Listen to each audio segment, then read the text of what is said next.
welcome to the Shelley Studio. Today, I am catching up on my mission inspiration from 2023.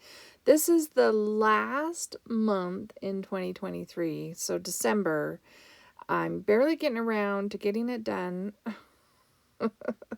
I've been working on I get distracted. I've been working on the scavenger hunt and doing other stuff, so I have a hard time keeping up with my mission inspiration. I actually follow a lot of Facebook groups, and they all have wonderful challenges every month. I just can't keep up. So, the first prompt for December is glue fragments of tissue paper or napkin, and I have this dress pattern, and it's tissue material, so I figured it would work good on this one. There are words for inspiration, and they were festive, cozy, illuminate, reflection, and glisten.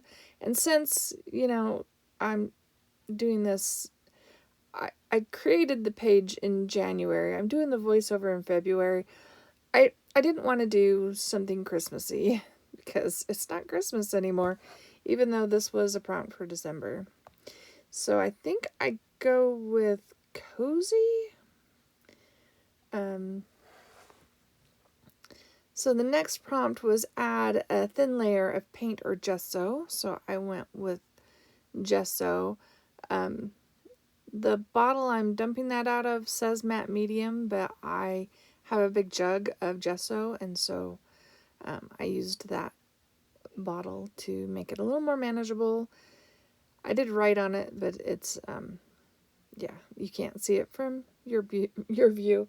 I should write on the lid, huh? That would help. Okay, the next prompt was add 3D erased embossed object. I had a hard time with this one because I don't have a die cutting machine or embossing, whatever. I have this book of old stickers, and I remembered I had some sort of textured things in there. And so I picked this one because the color kind of matched. I think it's supposed to look like a chain link, but it is dimensional. Like, if you could feel it, you could feel all the lines wrapping around like they were the wires of a chain link fence, So I figured that counted for the 3D raised embossed object because it's raised. And then the next prompt is add fabric or fibers. And I found some homemade, well, I dyed them with alcohol inks, I think. It's been so long. I've had this fabric for a while. So I kind of use it like ribbon. So I have a masterboard tag, tag cut from a masterboard created out of collaged bits and pieces of paper that I had, and the tag was just sitting there, so I'm like, well, let's use this tag and we can attach some of my fabric ribbon to it, and yeah, that'll qualify, right? And this ends up to be a really monochromatic page, actually.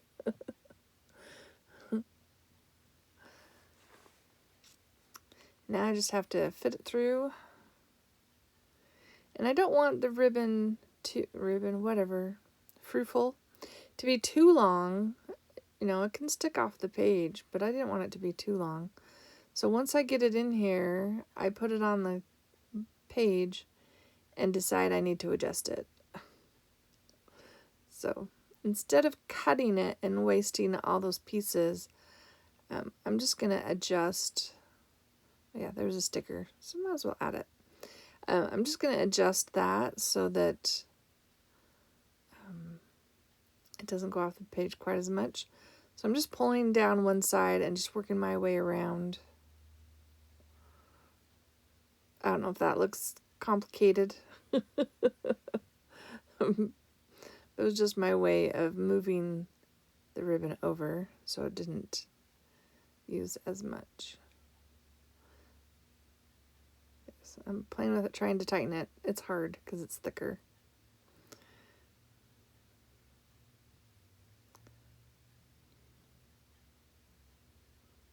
All right, and then I'm just going to use, I have a sticker there. I think I'd already decided, like I read all the prompts ahead of time, and one of the prompts is add a photo of a loved one, so I think I'd already decided that was what I was going to do. So that little sticker is like a dictionary definition, and it says remember, of being remembered, the memory of, anyway, and a memento. It's like a burned up piece, so you only get a fragment of it. So the next prompt was add washi tape or thin paper strips, and I have some washi tape. So I decided to make it look like the washi tape was holding the tag to the page, and just like tape. And I do add some glue because washi tape is notorious for, it's not supposed to be permanent. Though all of us crafters love to use it in our books and our journals, and some people just keep a collection of washi tape. I stopped buying it, even though I still see patterns I want. I don't buy them. I have one container that holds them, and if it's full, it's full. Till something goes. Nothing else can go back in. This particular pattern, I think, is a Tim Holtz pattern of washi.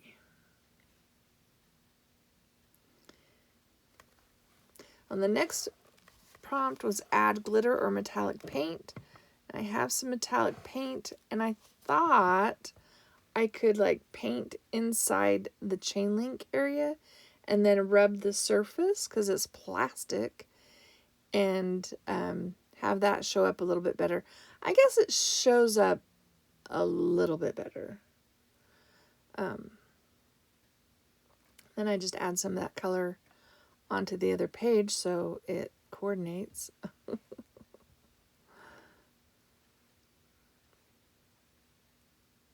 Oh, and I added some splatters of the metallic. I don't do that very often. I forgot I'd done that.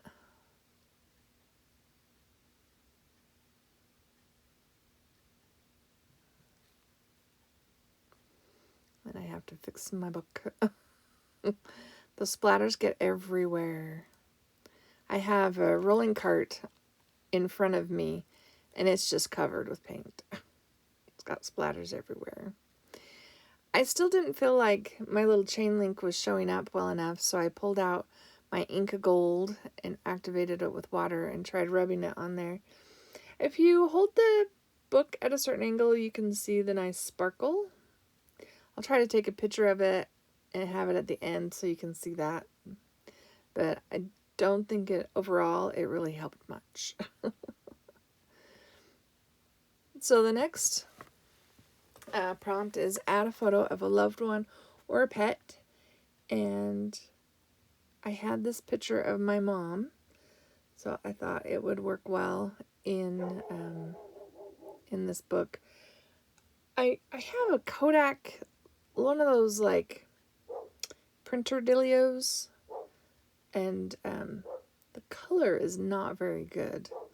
I mean, this one goes okay because everything's kind of orangey and yellow, so it works okay in this particular page. But the picture that I took from it was a lot more green, and this photo looks really vintagey, and it's not. I mean, it was taken before 2011, but that's not that old, and I just barely printed it, and it was digital, so should be green and not antique looking. But I don't know, I really love the idea of having that little mobile printer, so when you go on a trip you can just print little pictures. I just have to color adjust every time I print something, and I'm not sure I'm doing it right.